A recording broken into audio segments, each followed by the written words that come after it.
Hello, and welcome to We're Obsessed, a pop culture conversation pod here on the Ringer Podcast Network. I'm Jodi Walker. And I'm Nora Princiotti. Nora, we're in hell. That's right. The theme of the week is nightmare. And it's looking pretty smoky outside. It's pretty bad.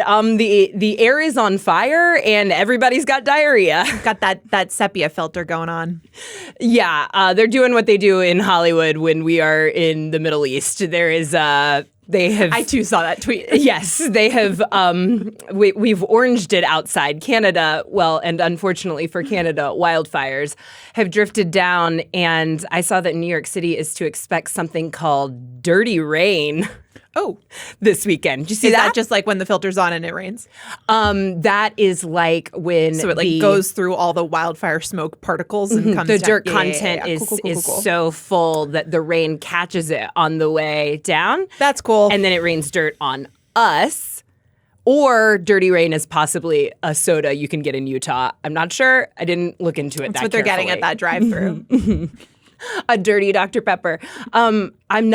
I'm not looking forward to that. I am looking forward to us just talking about 5-Star Weekend. Yes, me too. We're saving it for the end of the episode. We are in hell, and so everybody's got to have a little pick-me-up in the form of a show about trauma. where a gorgeous Jennifer Garner's husband has died. Wait. Speaking of trauma. Uh-huh. Can I just acknowledge that you were so thoroughly vindicated on Tourist? Thank you, actually, for acknowledging that I said a word regionally and right. It turns out that I have the specific regional pronunciation of tourist. But how do you say it? Tourist. Tourist. Tourist. Tourist. I don't quite say it like a Taurus and then with a T on the end. I know that you don't think tourist. that, but you do. Tourist. The little specific version of My Fair Lady that goes on here, like in a back and forth manner from time to time, is special to me. I wanted to say that in a direct to camera manner. However, I feel and what actually needs to be acknowledged, and I'm not prepared for this. Actually, I still don't know how to say it correctly, even though being corrected so many times, is that I believe I boldly said Rakuten. Yep. And then you maybe just repeated me. I did actually just like mirror you because I thought it would be fun. I do normally say As someone in the Spotify comments, one of the best places in the world to be, said Nora had already used her one Jodi, you didn't say that right card. Incorrectly, might I add. I know. And so we had to hit... really misfired. Rakuten. Rakuten? So I used to say... Good God. I think that I used to say... like. Rakuten. The thing that I know is definitely wrong is the Q, like Q as opposed to coup, right? Being a syllable in there. But they did commercials at one point, and I believe that it was pronounced in those like Rakuten. And this word does, I believe, come from the Japanese word Rakuten. Do you know that I lived in Japan? Can you imagine? How bad it was? Look, sorry to all the perfect brothers and sisters out there. At the time, actually, I was told sometimes that my accent was pretty good, but that was just because I could hit a handful of words with a lot of confidence, but I just did not really know enough to get by. But I think that's what's important. That is what's important because, let's face it, I'm not fooling anyone. Sure. That perhaps I originate from Japan and speak fluent Japanese. And definitely not when I'm on my getting my big check cashed at the Rakuten factory. How was that? You nailed it. That was pretty good. That was really good. In my head about it. That was really, really good. I'm glad that you acknowledged that. Just wanted to say that. Were you triggered because I said trauma? I wasn't triggered, but I was reminded. I thought maybe you saw the Jamie Lee Curtis compilation going around recently, which is where that comes from. Is when she was on tour for Halloween and saying that it's really about trauma. Oh, it's all about trauma. It's all about trauma. And we are, what isn't these days?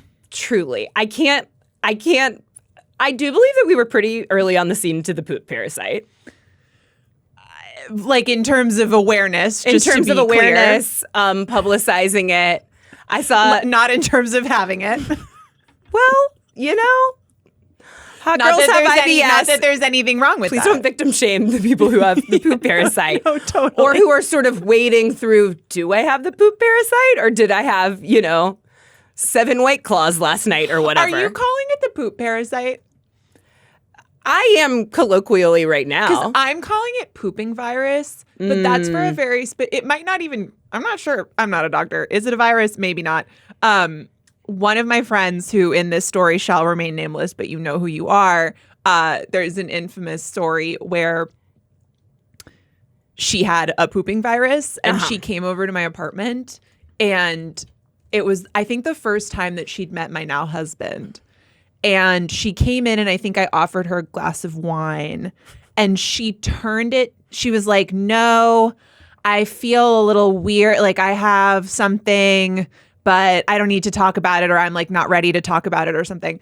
And within 3 sentences, she had convinced everyone around that she was pregnant. Like that's exactly like what it sounded like. You got to come forth with what you're saying there. And then that clicked for her. And so then all of a sudden she goes, no, just pooping virus. I just have pooping virus. And so 2 minutes prior, her entire goal was, how do I turn down this glass of wine without saying that I have pooping virus? And then she took it a little too far, and then she had to just sort of lay it all out on the line. And I think that is like a lesson to us, especially right now while it's so normalized to have diarrhea, or as I call it, a number 3, to just let it out there. Just let everyone know. Just tell people what's going on with you. The truth will set you free. There's a lot going on. You know, there are a lot of iterations right now of like, who gave a 7-year-old a magic lamp? I think for me, I'm thinking like, what 8-year-old did an Etsy witch? But also, Nora, do you feel a little bit like our introspective question about after-school snacks kind of like introduced this Uncrustable summer to the atmosphere, which is now positively dirty with rain? First of all, Uncrustable summer is amazing. I don't know why I've started thinking about it like that. Uncrustables have kind of been in the news, first of all, because they're putting out some sort of golf putter for some god unknown reason. Yeah. And then second of all, because the Rizzler talked about them on the Subway show. I'm sure you saw. I'm sure you saw, Nora, the Rizzler on the Subway show. I saw that took place. I declined to click for obvious reasons. I would like to tell you that he had an incredibly hot and correct take, which is that peanut butter is overrated. And I agree, as usual, I agree with the Rizzler. God, I'm just realizing that Lucy is producing us again, and we just talked about the Rizzler on Tuesday. Lucy, we do talk about the Rizzler every week. I'm sorry. Not me, Lucy. It is to torment Nora. That is the specific reason. I don't like that kid. And he said peanut butter overrated, then did like a really classic setup where he was like, the perfect PB&J is 20% peanut butter, 40% jelly, which only gets you to 60%. But Nora, as always, I would like to remind you, he's a child. But then he said he did like Uncrustables, and which brings us back to this summer brought to you by a 9-year-old. The only other person that I'm aware of being like a super fan of Uncrustables is owner of the Dallas Cowboys, Jerry Jones, who at the NFL Combine every spring, which is a sort of grimy event that tends to have parts of it that carry on very late into the night in various establishments in downtown Indianapolis, Indiana. I cannot wait to hear how this ties back to Uncrustables. He like has them shipped in, and all of a sudden at 2 a.m, like bags of Uncrustables will just appear in the back room of a steakhouse. Wow. And start getting passed around amongst all the men. That sounds a little fun. For your end of the night snack, okay. Once it's the first time it happens in your presence, it's fun. The first time. There are a handful of junk foods that like still send adults into a tizzy. One is Uncrustables and one is Nerds Gummy Clusters, where like... Wait, that's crazy that you say that, because next to the Truth or Dare Bowl at the party that I was talking about last week, or on Tuesday, there was a bowl of Nerds Gummy Clusters. Because they're like, they make you feel like a kid again. They're also, you're like, it gives you this feeling of like, I can't believe this didn't exist when I would have been allowed to eat a lot of it and not feel shame, maybe. Like Uncrustables didn't exist. Oh, we had Lunchables, not the same. Yeah. Adults love Uncrustables, and adults are in luck because maybe we're not allowed to eat fruits and vegetables anymore right now, lest we get 2 weeks of diarrhea, which we are going to talk about. I'm past giving the poop content warning because this is what's happening this summer. Yeah. It's a poop summer. It's what we're doing. Grow up. actually, I get it if you're grossed out by the word, but you are gonna have to grow up for this summer and eat your fucking Uncrustables. I just like telling people to grow up. You do. As someone who was like, oh, next to the Truth or Dare bucket were some gummy candies, you do love telling people to grow up. Before we get to the poop parasite, which Nora is a parasite, I actually do want to make that clarification. But can a parasite be a virus?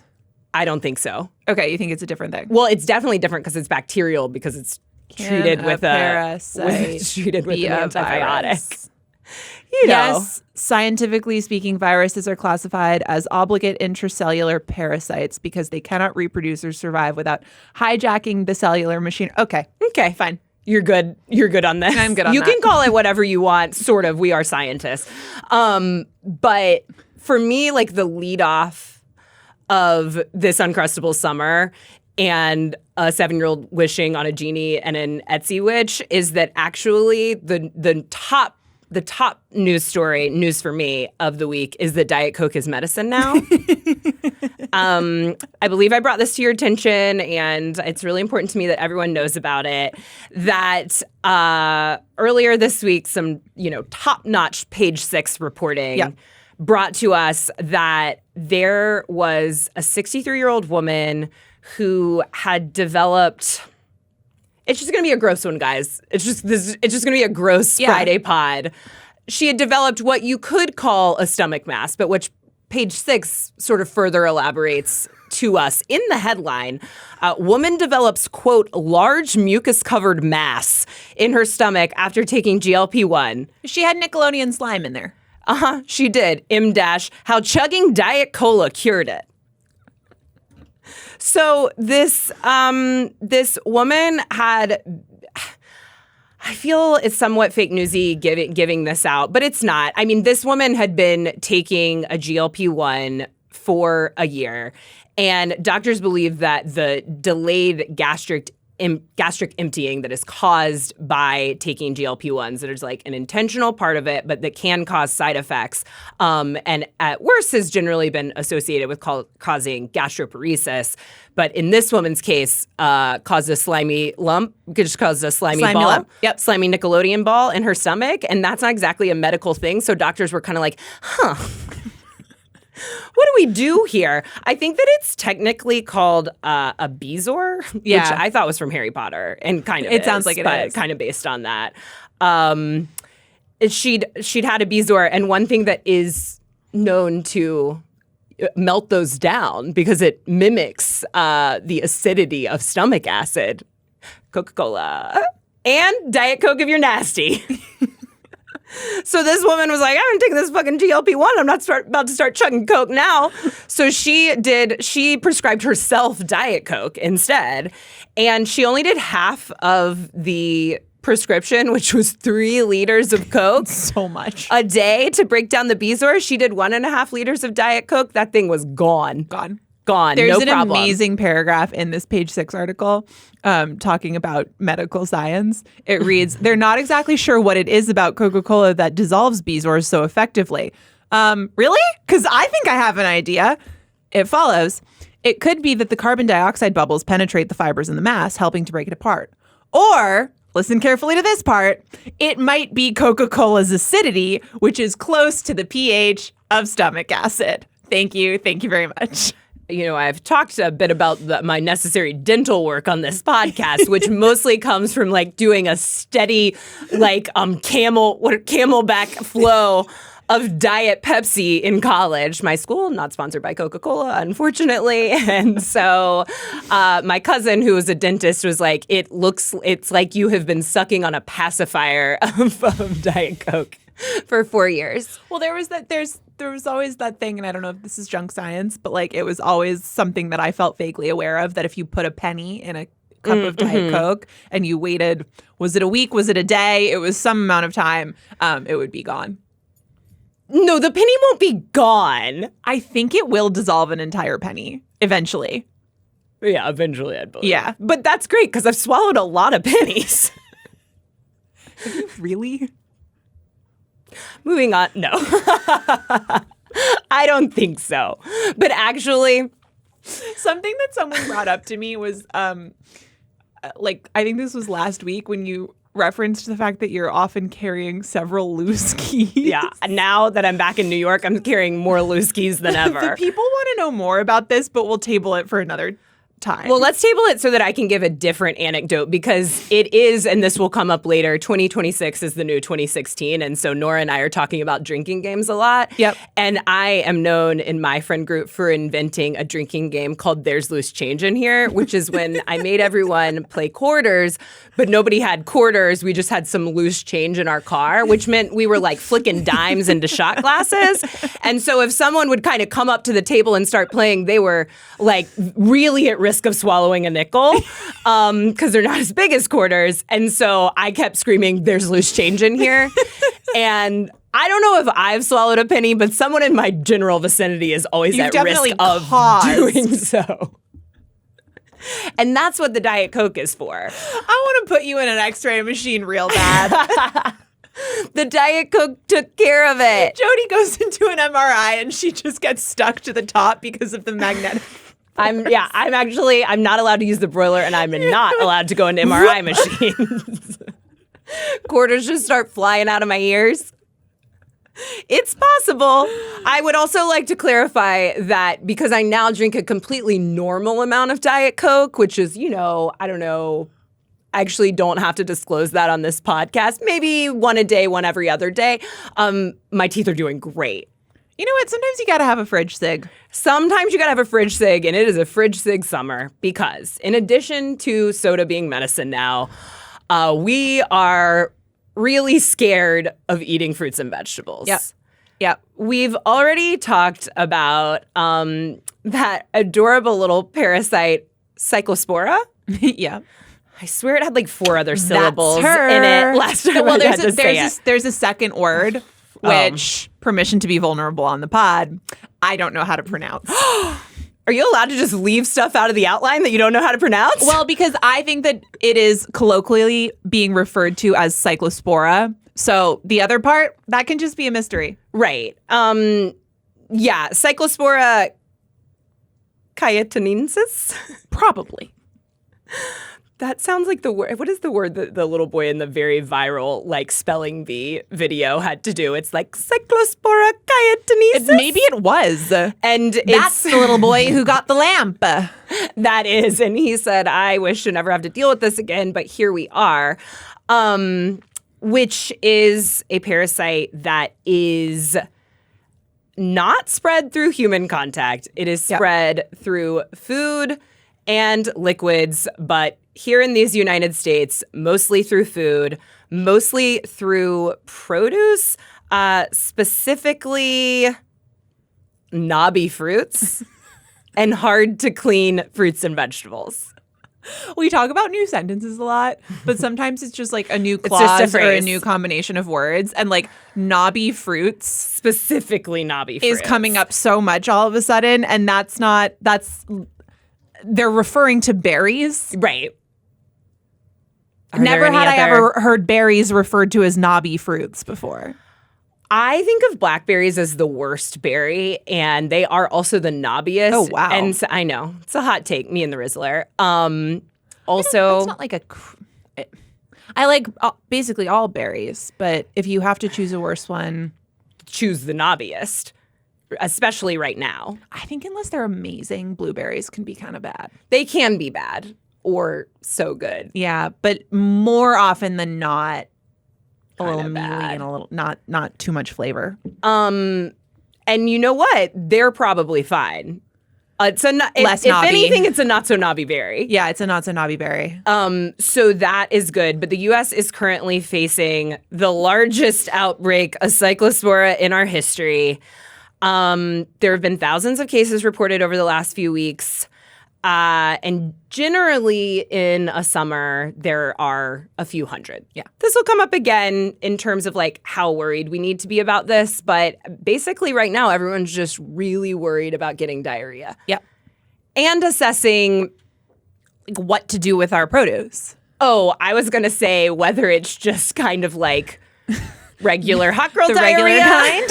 or I've got a parasite in my body and this isn't going to end.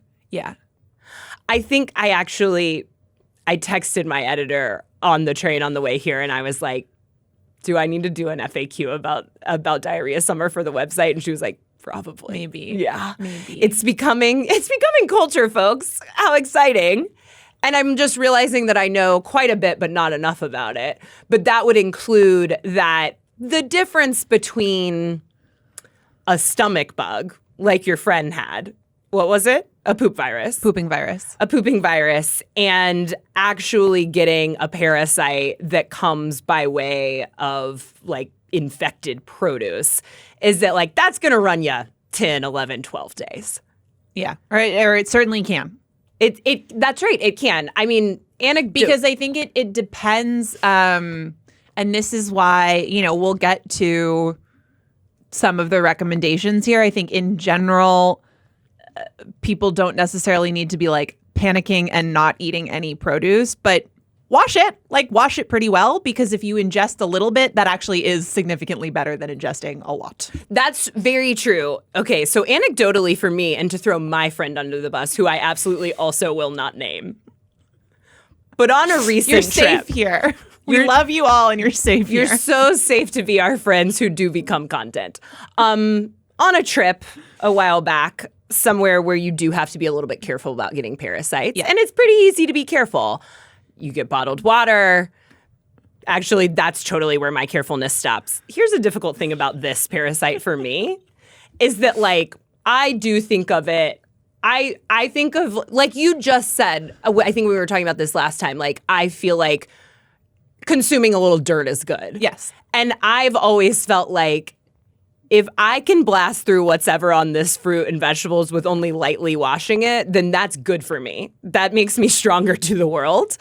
That's kind of like in the case of whatever they're putting it on it out there on purpose out there in the farms. It doesn't stand for parasites. And so you really do have to be careful with those. As made clear on this podcast, I'm not a careful person, but you do the bottled water, you do your best with evaluating like what produce you're taking in when you are somewhere like the United States where you are at risk of getting a parasite. I was traveling with friends. At the end of the trip, like when we got home, two of us, including myself, very lightly dealt with some GI issues. Mm-hmm. Like, I would actually say not lightly. Like, they were like, ruh-roh, things aren't great. Sure. But in a way, we didn't really need to share, like, with each other and be like, you guys doing okay? Yeah. My other friend straight up got E. coli. Like, sure. Was having a really bad time. Finally went to the doctor, and the doctor was like, you have E. coli and another one that is not as popular as E. coli that also wasn't this one. And you're going to need to take an antibiotic the size of an egg. It was crazy, too. She got just like she didn't get like a round of antibiotics for like 5 or 7 days. She got one big ass antibiotic. Oh my gosh. To just zap it. And it did, but like it really made me think about that. Like, I feel like the three of us probably had the same thing that gave us E. coli, and the other two of us, either our bodies were a little more equipped at the time to fight it off, or we just had less of it. Right. So less of it is definitely better. I do feel like all of the reports are like, wash your fruit and vegetables for sure. But also that will not get the parasite off. Like knobby berry. Won't get all of it off. But like, so then you just feel kind of like hopeless. Like, okay, well then what the fuck? Like I can't, then can I just not eat it? I think we do have, like, I, again, not someone with a deep background in science, have this idea that like, if you have even one of them in there, it's going to reproduce and all of a sudden you have an entire colony. I'm not going to speak to exactly how this functions, but from what I can read, ingesting less is in fact better. And I want to be clear, will reproduce inside of you, but the less you have reproducing inside of you, the better. It's better. So like take the first couple layers of the lettuce off and wash it thoroughly. I think like just like it's important to see regular faces on camera. I hope you're watching us on your giant TVs. Hey, hi. Hey, hi, it's us regulars. It's also important to hear regular people talk about parasites. regular people without degrees who are really just scared. Just muddling through it. Who are just scared of of how the air is on fire and everyone has diarrhea. Okay, not to apply capitalism to maybe not a national emergency, but like a situation we all wish we weren't in. Well, you actually have to. Capitalism is in the bathroom too. It's everywhere.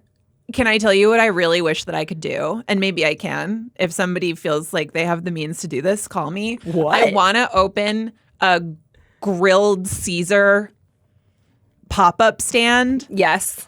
Where the grilled Caesar is grilled to 158 degrees, where the parasite dies. Because I do feel that like the girls need their Caesar salads. The girls and are the girls upset. are me. And the girls are also online sort of wagering scientifically, like, is the martini enough to kill the parasite if I have it at the same time? If I have the martini and the Caesar salad. With the Caesar and salad. Also, fries are a safe vegetable. That's so true, because they're definitely heated to 152, and potatoes aren't knobby. Yeah, not knobby. And also, like, potatoes are pretty easy to wash. Yeah, so it And has scrub, and often because you're just having the inside part, you might not be having. It depends.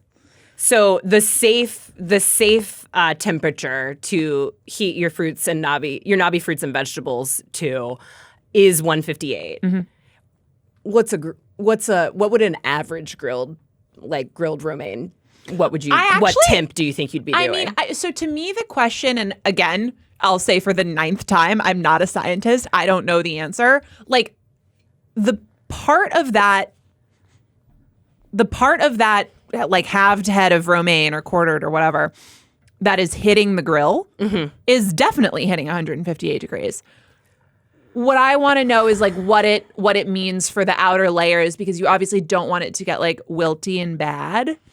But it's in a pretty hot environment. Like if you make a grilled Caesar at home, I'm sticking the romaine pretty near an open flame for like not an insignificant amount of time to get, as discussed, I like char. You like a char. So I think it's a broiler actually grill reasonably possible. Well, and one of the tips that I've seen from actual like scientists and food reporters is, don't do chopped lettuce. Chopped lettuce is not like, don't buy pre-chopped lettuce. That's don't like bagged pre-chopped lettuce.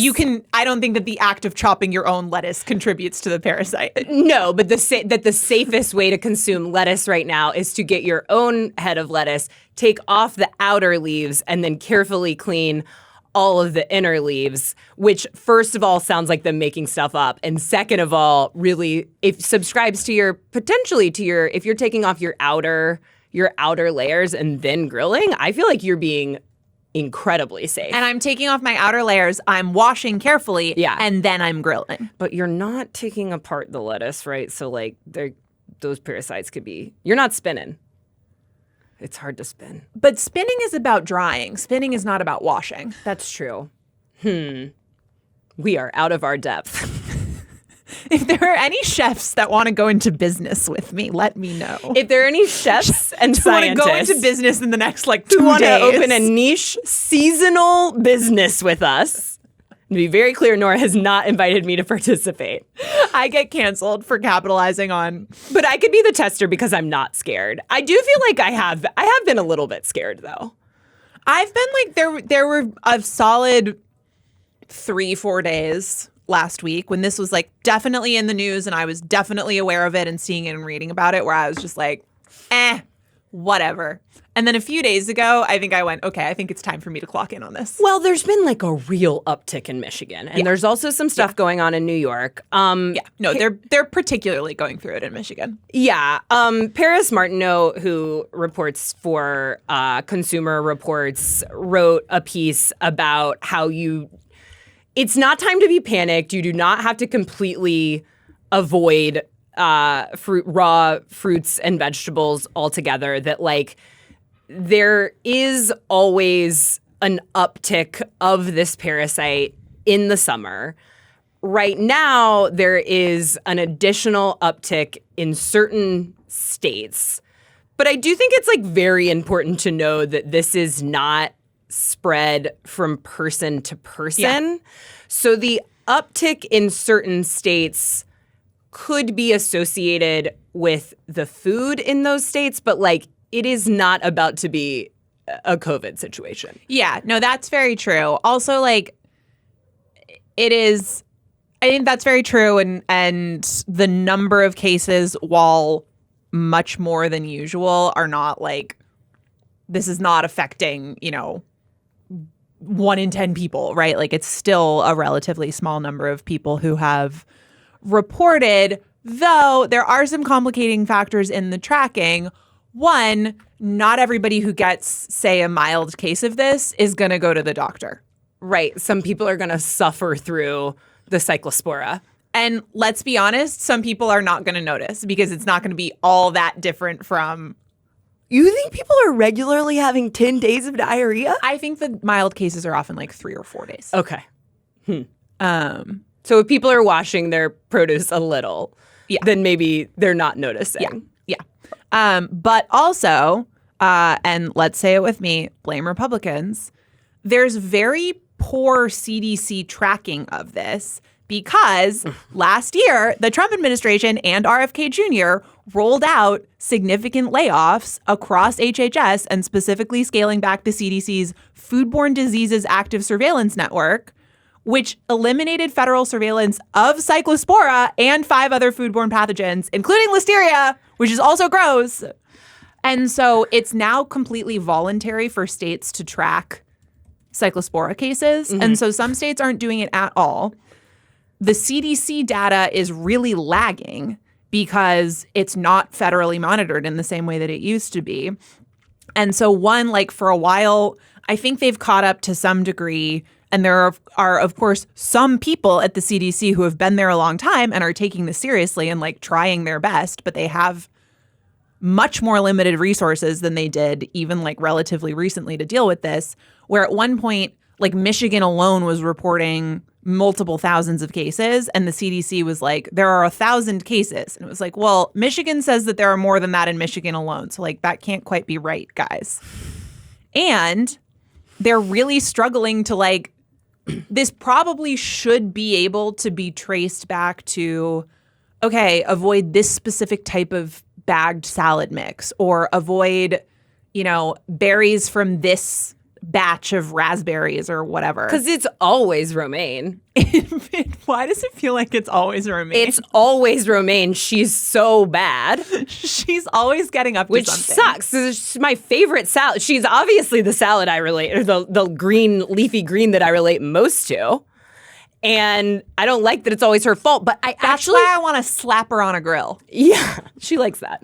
I actually feel like this time it's not, and I would like for someone to figure that out.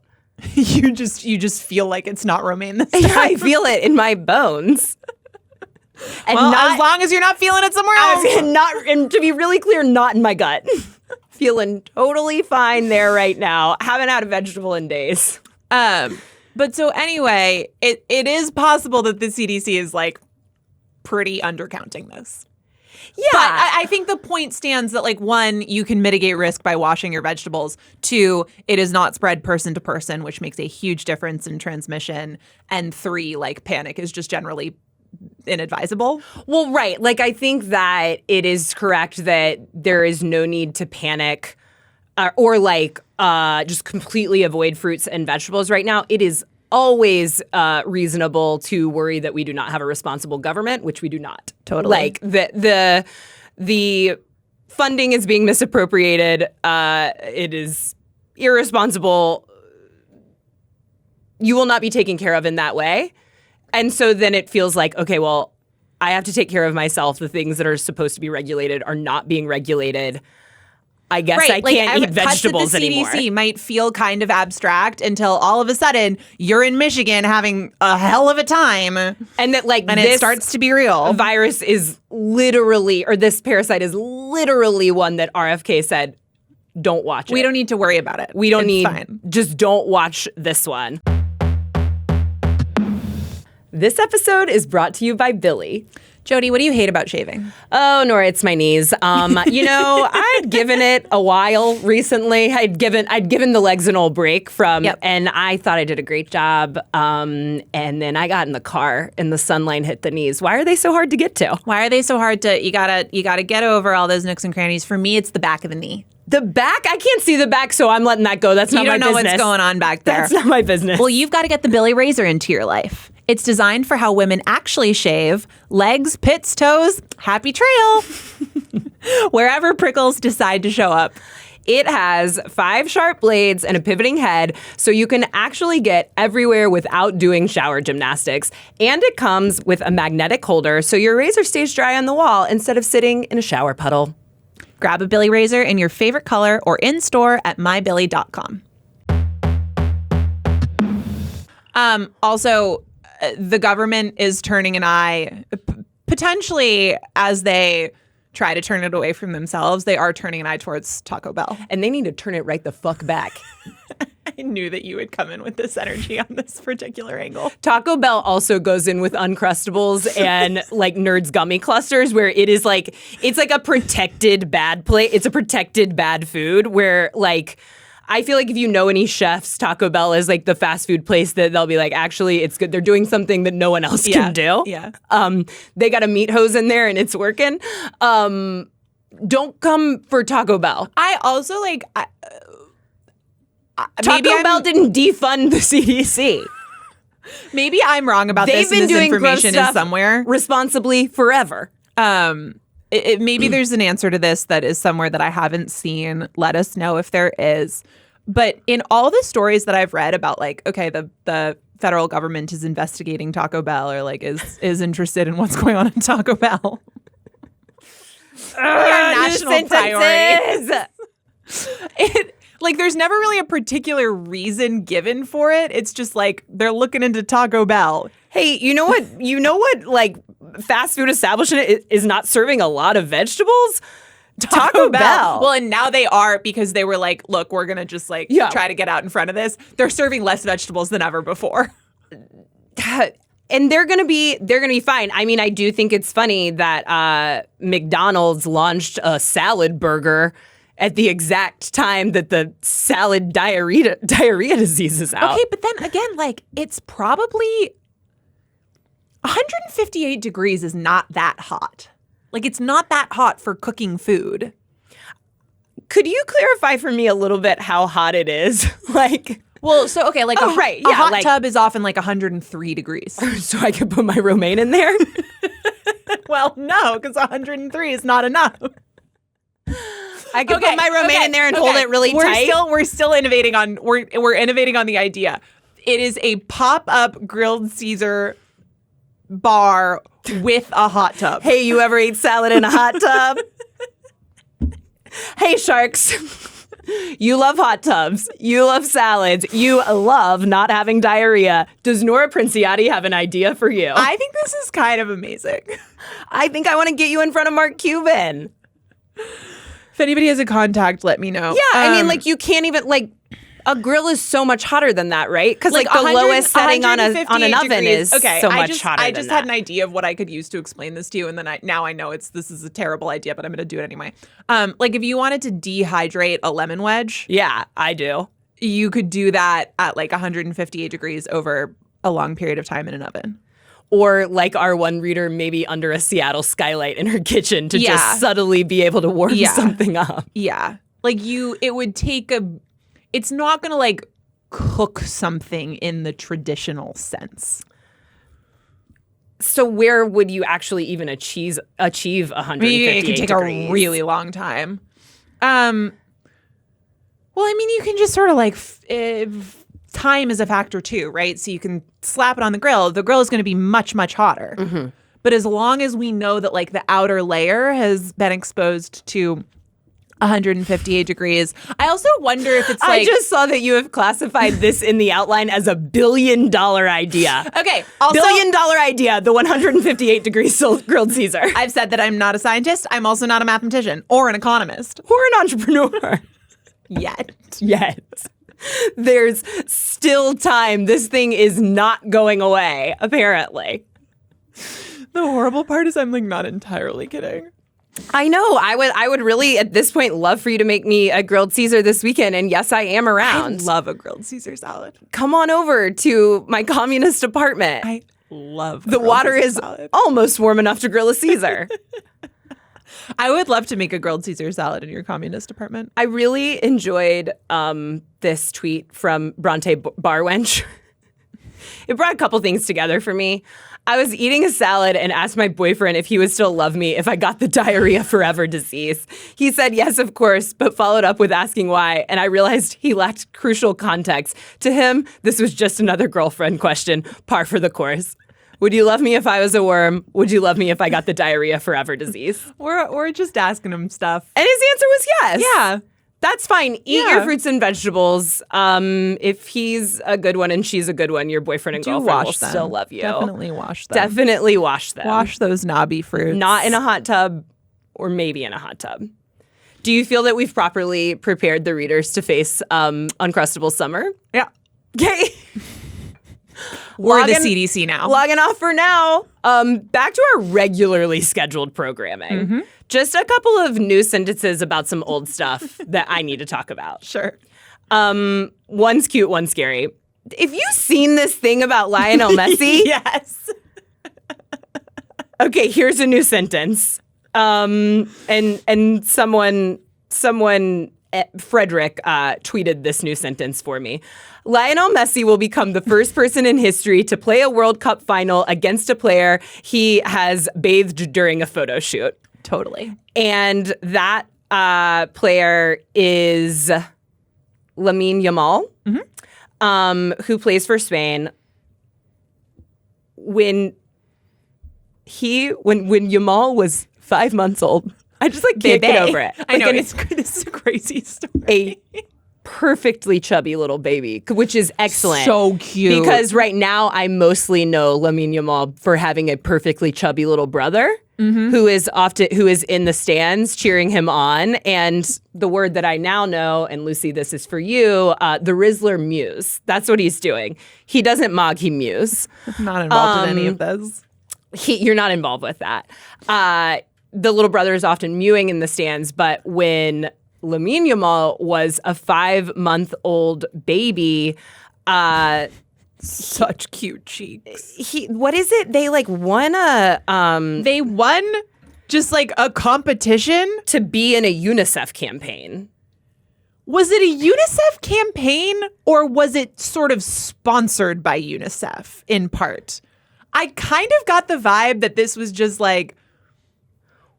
you guys are going to get some pictures taken. Like that UNICEF was I'm not sure that they were wait, hold on. I had a good story about this. It was a UNICEF raffle. It's also raffles big this summer. Raffles back in the been news. Big this summer. They won a UNICEF raffle for charity. Right. To be in a photo shoot with Messi. Yes. Who played for Barcelona at the time. Barcelona. And that baby grew up to be Lamine Yamal, who is now, they will now be competing against each other in the World Cup finals. And there are literally these hilarious photos of Messi bathing him. Yeah. So in a tiny little tub. Again, I don't think that it was I don't think it became an ad. This is from the BBC. Shortly after he was born, his parents entered a raffle run by Catalan newspaper Sport in conjunction with Barcelona's shirt sponsor and international children's charity UNICEF.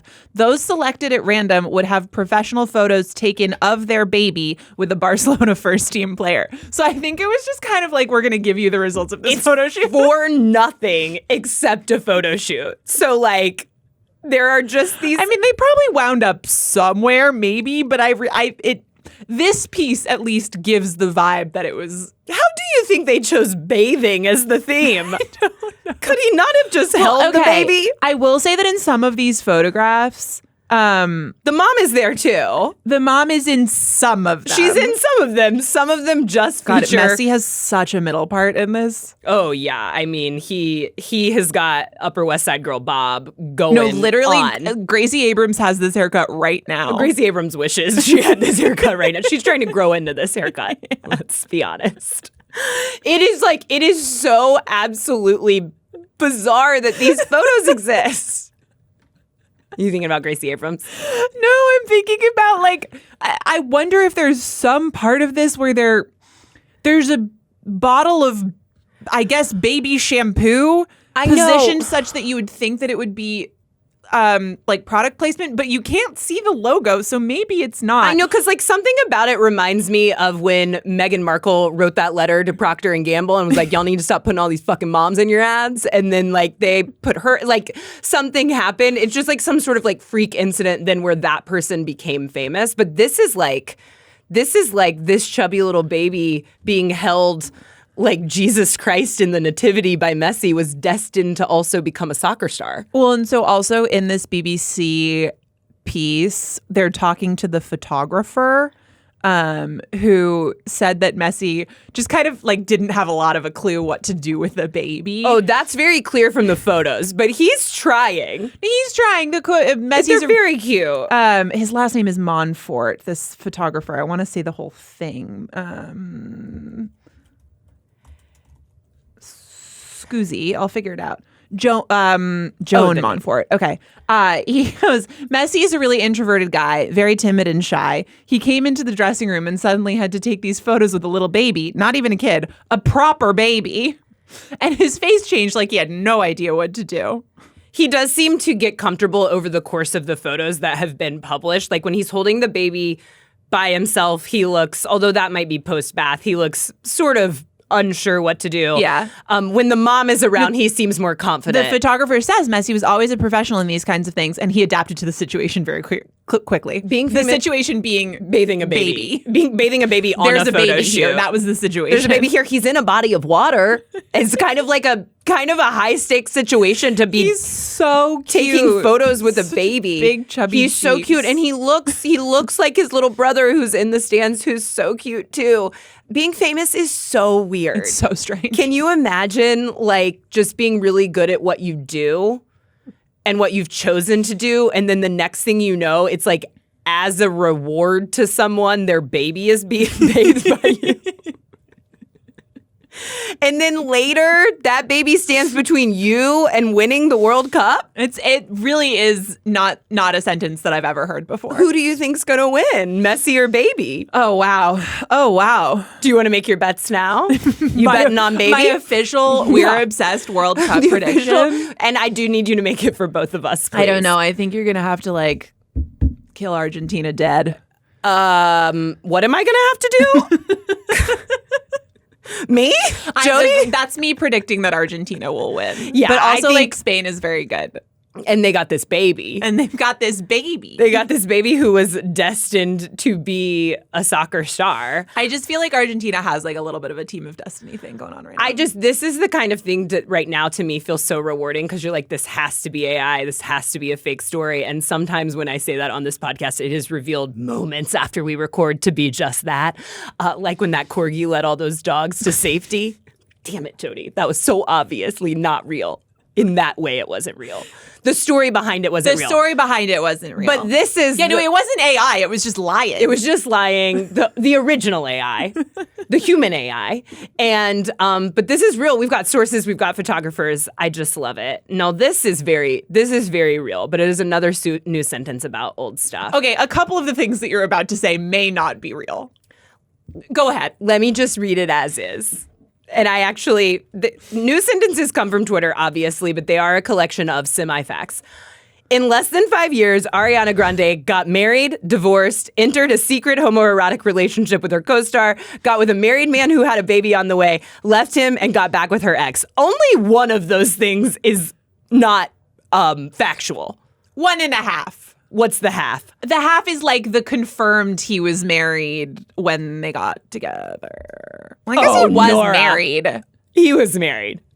Yeah, but like what the terms of that were. Okay, I'm trying to be generous here. His like amazing, like psychiatrist wife came out and said so. Yeah. So I'm just kind of like in this way. I support Ariana Grande's right to be a homewrecker. I don't feel like you need to be generous because it's like I just support Ariana Grande's right to like Elizabeth Taylor her way through life. Yeah. No, she's not supposed to. Yeah. And I appreciate Ariana Grande and Jennifer Lopez loving love so much that it absolutely ruins lives. And is unbelievable. Okay, so I don't know that I've said the actual news, which is that per TMZ and people and like very credible sources, and like Ariana changing the lyrics that she's performing in her shows. Ariana Grande, after 10 years apart, is back with Ricky Alvarez. Yep.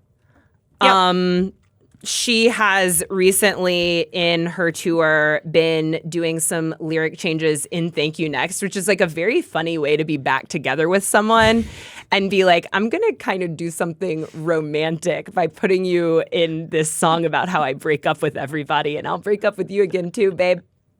And he knows that. And they all know that. This is her power. First, she changed it to wrote some songs about Ricky. I know he's still got my back. It really paints a picture. They're back to being friends, buddies. He's supporting her during a difficult time. Then she wrote some songs about Ricky, and they still kind of slap. And most recently, on July 13th, after it had been reported that they were back together, also on his birthday, she did a lyric change to wrote some songs about Ricky. We always find our way back. Wow. Bitch. She's crazy. I just want to remind everyone that the original hard launch of this relationship was Donut Gate. The only reason I know who Ricky Alvarez is, other than Thank You Next, is that he was the man with her when she licked a public donut and said, I hate America. Right. Which, again, I feel that Ariana Grande should be allowed to do. Totally. I think that she should be allowed to steal your husband and lick a donut. My husband? Fine. I feel like people on this podcast are always telling me that my husband is allowed to be stolen. You, Charles Holmes. You know what? If she wants to wreck my marriage, like, have at it. Come on. Like, I can't wait to see, like, the way that she would do it. You know, it's a story. No, then you have a story. And again, like, I'm grateful to have Ariana in our lives. And therefore, I think that she has to be allowed to be herself. And, like, if that comes at a cost to me, so be it. And that was in your vows. And I thought that was a particularly beautiful part of them. Right. Yeah. No, I mean, not a dry eye in the house. Not a dry eye in the house. I just, like, I can't believe this, Nora. Actually, you don't seem as overwhelmed by this. I think that this is so, like, to receive this news that she's just broke up with SpongeBob and now she's back with Ricky from 10 years ago. No one is doing it like her. No one is doing it like her. I think the reason that I didn't react to this in that way is that I last week did a wonderful episode of the Pop Pantheon podcast, which is a podcast I absolutely love, hosted by the man who DJ'd the after party at my wedding, DJ Louis the 14th, and we did. We ranked, we did a draft of Ariana Grande singles. Yes. So, like, I've just sort of been in an Ariana mindset. You've been immersed. I've been immersed. That makes this feel normalized. Right. Like, I do understand that this is actually the exact register of her bullshit. When you take a break from Ariana, as I have sort of been doing, like, some friends they had tickets to Ariana Grande in Atlanta, and they were like, we might have an extra one. Do you want to go? And I was like, I don't think so. I don't think so right now. Yeah. This is a part of her orbit that I can remain in and enjoy being in. I mean, I hope that it doesn't suggest that she's not doing well. I hope that Ricky will be supportive, and I hope that is what she needs. I know.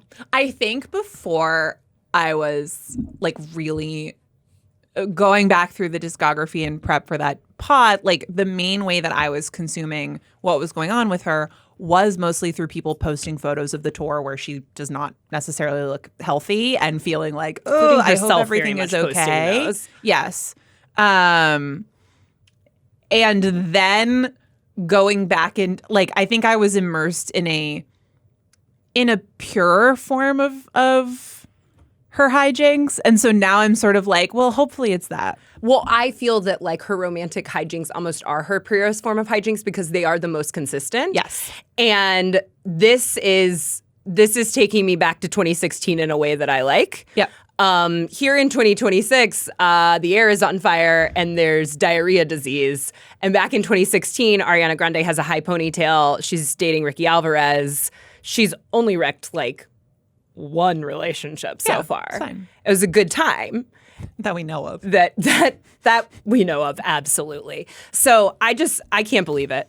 I can't believe it. I'll be tracking the space. Yeah, for sure. I'm back in the mix on this one. Speaking of tracking the space, Nora, we both watched 5 Star Weekend. We're obsessed as watching 5 Star Weekend for sure. This over the course of this week, I guess it came out like last week. Sure, probably last week. I feel like we watched it in a timely manner, but enough of a manner to say that if you have watched it, enjoy this discussion. There will be some light spoilers in terms of talking about plot. One, for me, big spoiler that comes up in the first episode that really affects the entire series, but that has to do with Gemma Chan, but I want to open the door to you for just your initial thoughts on 5 Star Weekend. Have you read this book? I have not read this book. Have you? Yes. Oh. I read I'm a light Elin Hildebrand reader. Yeah. Like I've read probably a third of them maybe. And 5 Star Weekend in particular, last September I had a gig hosting a live stream at the All Things Go Music Festival. I remember that. And that was a good time. I very quickly, when I was doing this, realized that I had a lot of downtime because what I needed to do was like go do a hit and then go sit in my trailer and then 2 go hours. do a hit. And like I tried to take in some of the festival, but it was really hot. And when you want to like stay camera ready, you want to be in that trailer for a fair bit of the time. And so I go, I need something to just like... It's Hildebrand o'clock, baby. Yeah. So and I never read like on my phone or a Kindle or whatever, but I was like, I just need something. And so I read the 5 Star Weekend exclusively on my phone over the course of 2 days. I know you're not a Kindle person, and I have sort of mixed feelings about Kindle. I will often find myself like a quarter of the way, or like maybe even that's no shade. I don't prefer it. I just like sometimes I find myself a fifth of the way into a Kindle book that I've purchased, and I'm like, I want to have this book. Yeah. Now what do I do? Do I get the book? Do I ask Amazon for a refund? Which honestly, they will give you. They will probably give you. And like now get this book. What do I do? But I think that the Kindle reading app on your phone is such a gift for when you're just like, you are just out with your purse and you're like, I need to read right now. I need something right now. And you can like get a free sample and get started on something. That's also how I read Strangers. Was just an entire flight on my phone. That works pretty well, I think, because that's such a short. Yeah. It's a short book. I definitely read a good bit of that on my phone as well because I was like traveling, so I would like do it at dinner. Anyway, you read this at a music festival on your phone. Yeah. Okay, so how do you feel like it stacks up? What did you think as a book reader? I watched it. I really did not know what was coming. I did not know what it was about. Like, right up, I don't think I had watched a trailer. I think I knew her husband was gonna die. And this show basically opens with 30 seconds of influencer bliss. Like you've got 30 seconds of Jennifer Garner being Allison Roman, and then the doorbell rings and her husband is dead. Yeah. So that was a little shocking. Yeah. Okay. Well, that's funny, and I get that as a non-book reader how that would come at you fast. Life, or in this case, death, comes at you fast. Mm-hmm. I felt a kinship to multiple reviewers of this series. Definitely Allison Herman in Variety, and then the New York Magazine review definitely said something to this effect as well. Sometimes it's like really nice to watch programming about women where there's just no threat of violence, death, murder. Right. Maybe not death, but murder. It's just really not present whatsoever. Yes.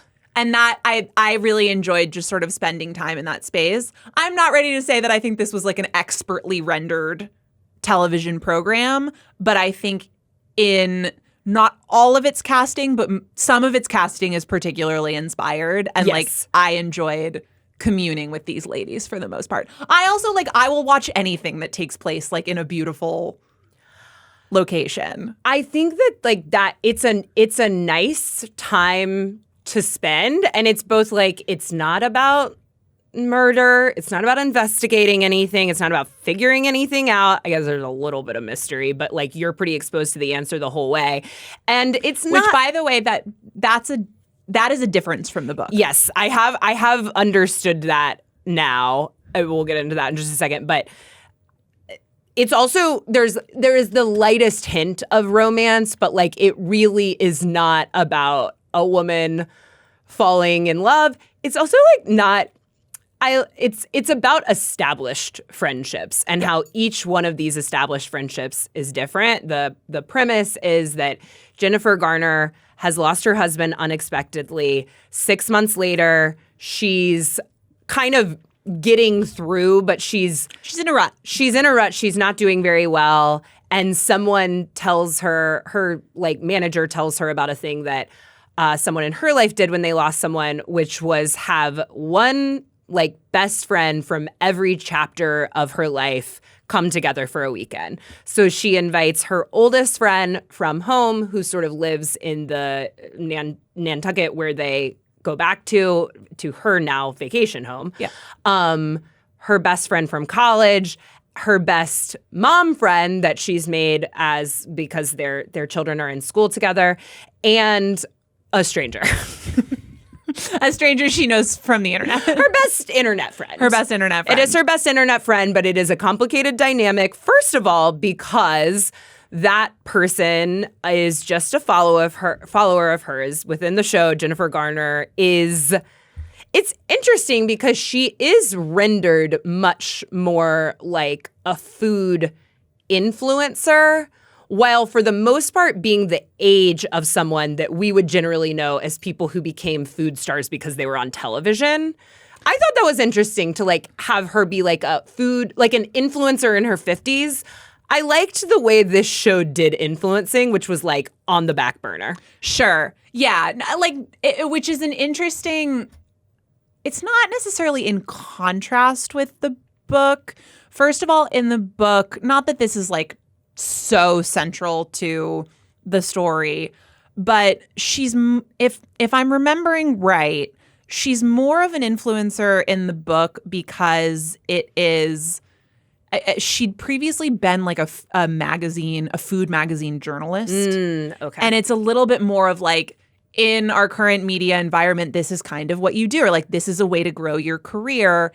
The show presents what she does a little bit as like a coping mechanism for avoidance. And also for sort of like her daughter growing up. And this is when she starts to lean into like, I've always loved food and hosting. And now I'm just going to lightly start. Right. It is also like. Whereas like, I think that the book, it's sort of like, this is a lifelong like passion, but also a career that has had different sort of eras. And this is in our contemporary era, this is a way of doing it that is lucrative and at least to some degree fulfilling, and for her makes sense, and also something that comes through.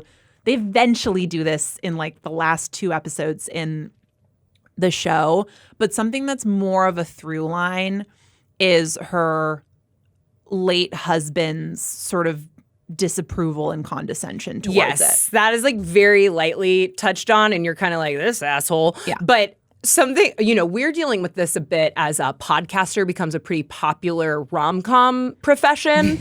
then when you're a podcaster, which we all are, you notice the sort of differences and flaws there of how they portray podcasting to be done, mostly on a couch. Mostly just like on a couch, couple gals gabbing into one microphone. And honestly, it's not that different. It's a little different. Something that I think that media is doing right now, and I'm thinking of this show, and I'm thinking of yesteryear when they portray influencers. And this makes sense because it's just kind of like 10 years behind the times. And we're talking about earlier influencers and not actually what's happening right now with influencing is like everybody just did it by accident. Yeah. I was just making biscuits at home. I put a couple of pics on Instagram and here I am, an influencer. What do you know? And like obviously in yesteryear, that main character has more of a sort of a drive to like be successful or famous or prove everybody wrong or whatever. But it is just like she posts some photos on Instagram and people start liking them. Yeah. Crazy. It's so crazy how you become a multi-million-dollar influencer. And yet I liked this in the show. Her name is Hollis Shaw. I think that's an excellent influencer name. I think like Jennifer Garner is so sort of. She says in the show, like, I don't like being called adorable to Timothy Oliphant. Doesn't maybe. But she is. She is adorable. It is like it's her main thing. She's adorable. very adorable. The rest of the cast positively stacked out with Regina Hall, Chloe Sevigny, Judy Greer popping up occasionally, cashing that check, Timothy Oliphant, and I think like the scene stealer, Darcy Carden. Yeah. Is so good and funny in this show, and I've loved like seeing, I love Darcy Carden, I guess, originally from Broad City. Yeah. It's just so funny. Yeah. And like seeing the ways, and then obviously she like became much more famous in The Good Place, but like seeing how she has sort of navigated her roles and careers and found these ways to be like both comedic and like very emotionally compelling. She's so funny. She's so funny. And she's so like, she has some really, really top-notch comedic line deliveries in this role. I also have to, like, to spend time with Chloe Sevigny in kind of any format to me is just such a treat. I know, and I haven't done it in a while. I know. And I thought it was interesting casting there because she's kind of like the hometown girl who feels when she gets around her childhood best friend Hollis, who they consider each other like sisters, she feels sort of like, my best friend grew up to be this like rich, pretty woman who like got out of this town, and I just stayed here and I love my life. Like I love my life. Yeah. And you believe her that she does. I thought that like her having this really healthy, communicative marriage was like a really nice contrast to all of the other relationships that we're dealing with. But also when Darcy Carden screamed after her like terrible husband, played by an also very funny Rob Hubel, I danced with the seasonal sight interpreter. So good. Was so good. I did feel I really enjoyed her experiencing this like sexual renaissance and exploring being attracted to women in a way that she has not ever explored before. At times during this show, the fact that it takes place over 3 days is sort of insane. Yeah. And yet, I think we've all been on a 3-day girl weekend where we were changed. Feels like a year. Where we were chemically changed. And that feels like a year in both the good ways and the bad. Shall we get into the Gemma Chan of it all? No, totally. I would like to know who Gemma Chan's agent is and how they booked her this like completely unforgiving role. Yeah. Which is the role of Gigi. She is the internet stranger who reached out to Hollis in Hollis's time of need. And it is like well and narratively established that during this time of loss, Hollis is having a hard time accepting like the comfort and care of her closest friends. Like it feels overwhelming. It feels like she will have to deal with the grief that she is not ready to deal with. And so the easier thing for her to do, or the thing that works for her during that time, is to just say yes to this random DM that's like, I'm here if you ever need to talk. She starts communicating with her. Hollis and this person, Gigi, become very close. No, Gemma Chan's casting makes a lot of sense here, though, because you start communicating with an internet stranger. Maybe you have kind of like a dose of clarity of reality where you're like, I'm probably letting this person too close. They may be insane. They may want to do something to me. They may have ulterior motives. And then you look at their profile and it's Gemma Chan. Yeah. And you can verify that she actually is the most gorgeous Delta pilot to ever exist. To ever fly the friendly skies. Very funny that they made her a pilot. I mean, I imagine that's from the book, and it does somewhat like associate with her nomadic lifestyle that comes into play. But like, I don't know. I don't. Pretty privilege can go in the opposite direction too. She's just not convincing as a pilot. I'm like, you would not be doing it. And I've seen plenty of gorgeous pilots, but like That woman would not be doing anything but acting or modeling or influencing. Sure. With that face. Sure. And yet, she is a Delta pilot. Hollis looks at this face, says she must be trustworthy. She couldn't have ulterior motives. She's too beautiful. I'll invite her to my home. And it is revealed at the end of episode 1 that the reason that Gigi has reached out to Hollis in the first place 6 months ago is because she also lost someone she loved at the same time. And that person was Hollis's husband, who she was having an affair with. Yeah.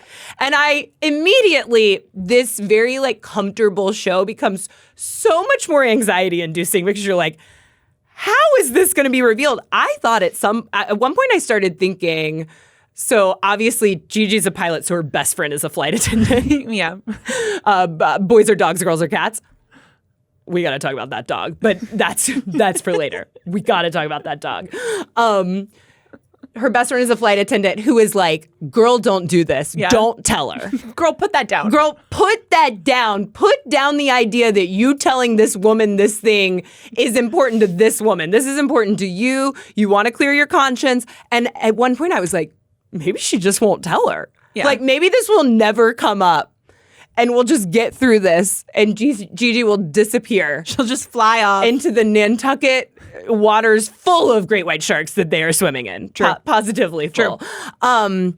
That is not what happens. We are haunted by this affair, which then Darcy Carden's character finds out about, and then she has to sit with, what am I going to do about this? She does the right thing, which is tell every other girl there and group source this on what should we do. And then eventually they do tell Hollis, and she has to know that her husband who died was having a 10-month-long affair with this woman who has comforted her, who is now in her home, and sometimes with her daughter alone. Yeah. Yeah. It's nuts. Yeah. But also what I kept thinking for the first several episodes is like, I don't know. I don't think it's that crazy of a thing for Hollis to do to invite Gigi there, but it is crazy that she doesn't know something's going on because Gemma Chan looks so haunted the entire time. She is always staring off into the distance in a haunted way, thinking about something. Like, you can see the ghostly visage of this husband in her pupils. So far a couple times as to say to her, there's something I have to tell you. I haven't been honest with you. And then she backs away at the last second. This is very different from the book. The way that this is, the way that this all goes down is very different from the book, and in particular, in ways that make Gemma Chan less sympathetic. Because in the show, she's less sympathetic. In the show, she's less sympathetic. In the book, first of all, Matthew is like definitely more of the villain, and it's like more clearly presented that this man is the villain. In the book, he tells Gigi at first that he's divorced. So like when they meet at the bar, he's not wearing a ring and he says that he's divorced. He later comes clean about it, and like they do continue to have an affair. But when they start hooking up, she thinks that he is single. And then she like falls in love with him. And she falls in love with him. And then when he dies, she sort of feels like she can't have, there's like no closure for her because to anybody else in the world, she didn't know him. Like he's not a person in her life because it was obviously a secret. And so she reaches out to Hollis in this kind of weird fugue state of like, I want to feel a connection to him, and you're the one who's sort of left for me to do this. Also, she's sort of, it's actually, I believe it's because of the scene where in the show where Electra sees Gigi with Caroline, the daughter. Yes. And is like, I saw you with Matthew. I think this is right. I believe that, or a version of that, happens in front of Hollis. And so it's not entirely Gigi just like goes up to her and says, hey, look, I have to tell you something. It's sort of brought about by some amount of circumstance. Together. But Gigi does tell Hollis. It's not the other women saying so. And then ultimately, Hollis kind of forgives her, like, and kind of reaches a type of acceptance that feels different from what it is in the show, where she basically says, like, okay, this happened. Never contact me again. Get out of my life. Can I tell you what she said? Because I wrote it down because I really liked it. I made farewell toffee for everyone. It has cardamom in it. Do not ever contact me again. That is a good line. Because I like that. I did like the characterization of Hollis that, like, yes, she leans on this hostessing thing and this, like, overabundance of food and prepping and influencing when she doesn't want to deal with her real life. But it is a real part of her. Like, she wants to make toffee for everyone. She wants them to have something to go home with. And, like, the true sign of forgiveness is that she still gives her the toffee, but also do not ever contact me again. Yeah. And I liked that ending. Like, I liked that there was no, like, emotional redemption for Gigi within the show. And that is a crazy change to make. Yeah. Why couldn't they have made it? I think that works so much better that she didn't know getting into it. Because I always bought into the, like, that Gigi is also experiencing a loss here. She did love this man. Yeah. They did not come together in, like, an honest way, but they, you know, whatever was going on there was a real feeling between them. And then he died. Yeah. And I think if you're having an affair right now, you should be thinking about, what if I die? Or if they die. Or if they die. If you're having an affair with a married person, think about what happens if they die. And you're going to go to the funeral? You're going to tell the what are you going to do? And if you're having an affair and you're married, what's going to happen if you die? Also, if you're having an affair, stop, unless you're Ariana Grande. In which case, comfort Nora. It's fine. You're allowed. She likes it. This was a very crazy aspect of the show that was, like, it's good because I do think that otherwise it is quite not fluffy. I mean, they're dealing with some real stuff, but it is daunting. This storyline is quite daunting. It's daunting on Gemma-chan, who has to look completely haunted for 8 episodes of television. Yeah. And is not getting to do what the other girls are getting to do. No, she's absolutely not. And it does, like, there's something that feels a little. I agree with you that I don't mind. I don't mind them making it daunting in that way inherently. I do think that it makes her character very bizarre and, like, what she's asked to do very bizarre, because there are other points of the character which I think are aided in coming through by the fact that she is Gemma-chan and she looks like that, where she's supposed to just be, she's so cool. Like, how could you couldn't hate this person if you tried. And kind of like her having to be the villain is a little. The part that felt strangest to me is that what it means that the show ends on is not a note of Hollis and Gigi are not going to be friends, but they've reached a kind of understanding that ultimately the person who is most at fault here was Matthew. The man who lied to them. The man who lied to them both. And they can have a peace in that feels connected to the personal growth that everybody who is on this weekend has gone through.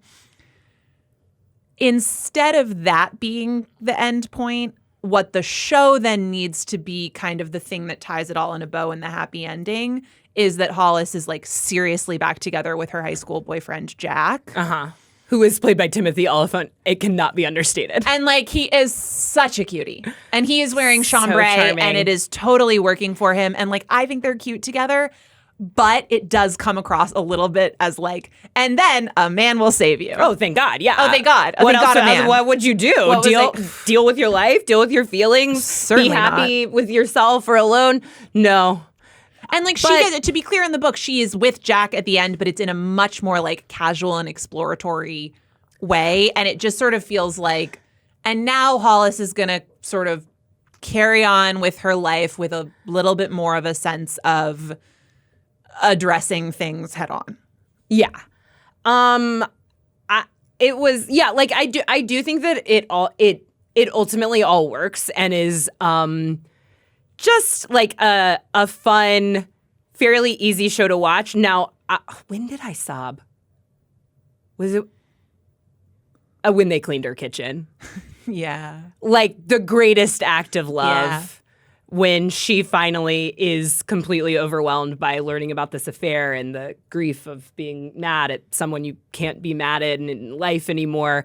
And she fucking kamikazes this place, pizza sauce everywhere. And all of the other women just kind of look at each other and are like, ooh, we better clean this We're up. going to clean up the kitchen. Oh, I was sobbing. Yeah. Just a mess. It's so nice to spend time with the ladies, you know? And I also, you know what? I will say that something that I think is really, really works about the book and actually worked for the most part in the show as well is it is a 5-star weekend with 5 points on the, maybe it's 4.5 sometimes. Yeah. But there are 4.5 points on the star. Yeah. And the relationship between Regina Hall's character and Chloe Sevigny's character is interesting and it's fun to watch it progress. The Darcy Carden has sort of a different thing going on with everybody and that is also really engaging. Yeah. And it makes it a much richer text. Well, and it's really fun to watch because I think at this point in our lives, what we associate it with is being on a bachelorette party where the bride has brought together friends, perhaps from all chapters of her life, and you're like, okay, now how are we friends with each other, and how do we have fun? And occasionally, how does that I think of her as my best friend, but you also think of her as your best friend, but we are not best friends. Yeah. How does that play out? And I think it's really this concept of a 5-star weekend is very fun to even just think about I can do that at another point in my life. You both don't have to get married to do that, to bring different chapters of friends together. And you could do it all over again. It also doesn't have to be because of a trauma, but it could be. It definitely brings. Did you say a trauma? No. I said trauma. I think you said trauma. I said trauma because I was distracted because we do have to talk about this dog. And I'm going to give you the floor for that in 1 second. May I just offer one gripe? Yeah. Speaking of trauma. Uh-huh. Oh. I'm simply begging the creators of television to stop having dead people return as ghosts and or hallucinations as a narrative device in their television programs. Nora, I was losing it because you and I had both made it right to episode 4 when we last just chatted about that we were enjoying this show. And you were like, except they just did that thing that I hate, which is bring the husband back as a ghost hallucination. And then after episode 4, they are doing that. He's driving cars. He's driving cars. They are bringing that guy back non-stop as a ghost. It's also particularly egregious in a show that has flashbacks. Yeah. Because where often they're also in the car. Yes, I feel that we could be doing this through some writing that doesn't require him coming back as a full none of it was necessary. Yeah. None of it was necessary to seed the idea that maybe she understood that they had drifted apart in a way that could fundamentally affect their marriage.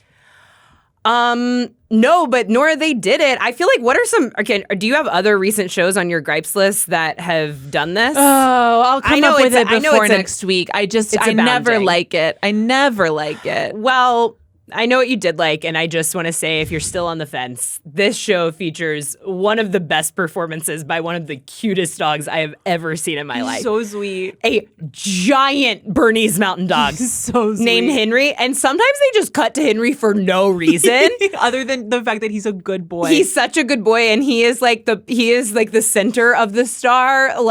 He is such a character of the show. I couldn't believe once he was so cute. I was like, oh no, I'm never going to see this. He's in it constantly. Yeah. And it is a selling point of the show. This is one of the cutest dogs you've ever seen. He's just got big eyes and he's always standing next to Hollis. I do think that they drugged that dog in some scenes because he's just sort of often looking off with a vacant stare, but it's still so cute.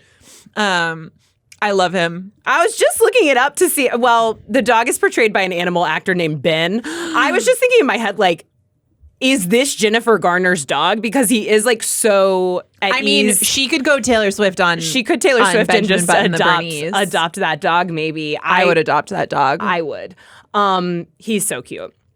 But Nora, it's time, as always, for our personal obsessed this week. Other than Henry, what have you been obsessed with this week? Okay, this one is going to take maybe a little bit of explaining because in spite of the fact that I think it certainly should have and deserves to, and maybe it will now after I mention it, at the center of my personal obsessed is a story, or is a New York Times vows piece from a couple years back that didn't go totally viral, but is viral to me. Uh-huh.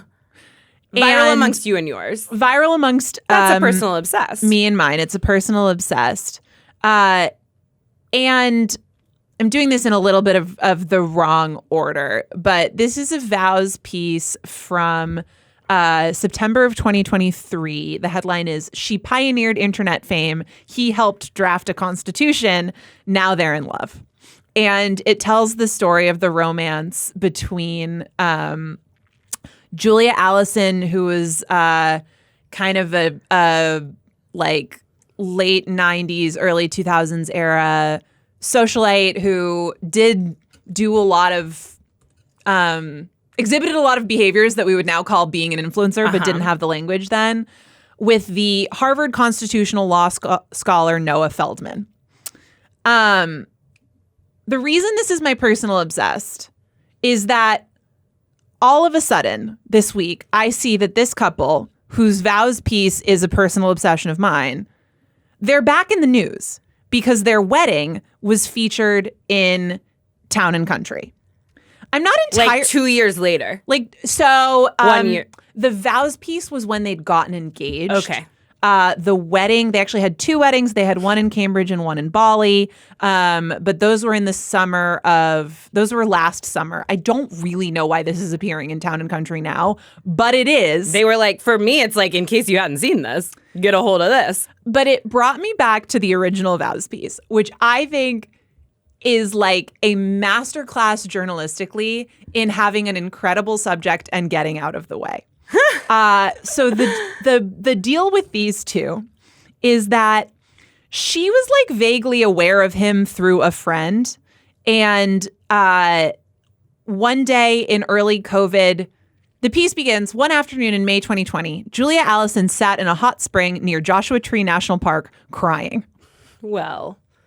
And she knows that like a friend of hers has told her about this constitutional law scholar, and she just randomly calls him. And that's the beginning of their relationship. You have to read this piece to like fully get it, but it is just an amazing ride because she is a free spirit. She goes to Burning Man every year, and he is like a buttoned up Harvard guy. And they say things come out of both of these people's mouths that you wouldn't believe. Midway through, there's a Cory Booker jump scare. I was like, I'm not going to spoil this, but I've just seen that Cory Booker officiated the wedding. There is a Cory Booker jump scare both in the telling of the wedding in Town and Country, but also in the original piece where he just pops up as a secondary source to give a testimonial about these two.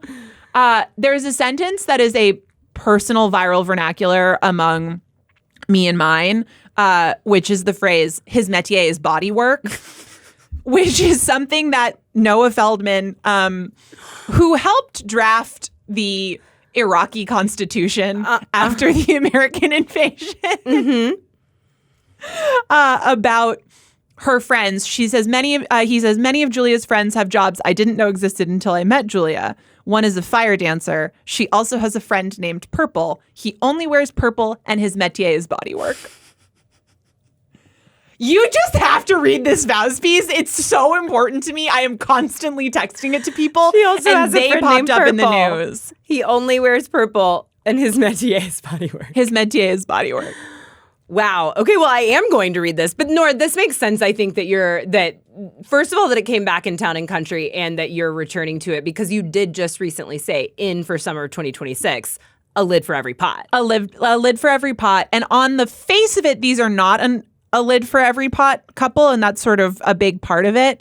But as you will see, it really eventually comes through. There's one just absolute banger from the Town and Country piece. Oh, yes. Okay. This is their first wedding was in Cambridge. Noah and Julia were the first couple to get married at Harvard's Widener Library, named in honor of a graduate who died during the sinking of the Titanic. And honestly, I doubt they'll ever let anyone do it again, Julia says. Noah notes, Julia developed a spiritual kinship with Harry Widener. They went for a dark academia. Oh, wait. Okay. I don't know what's happening here, but somewhere in this piece, it's about how she feels like she feels that she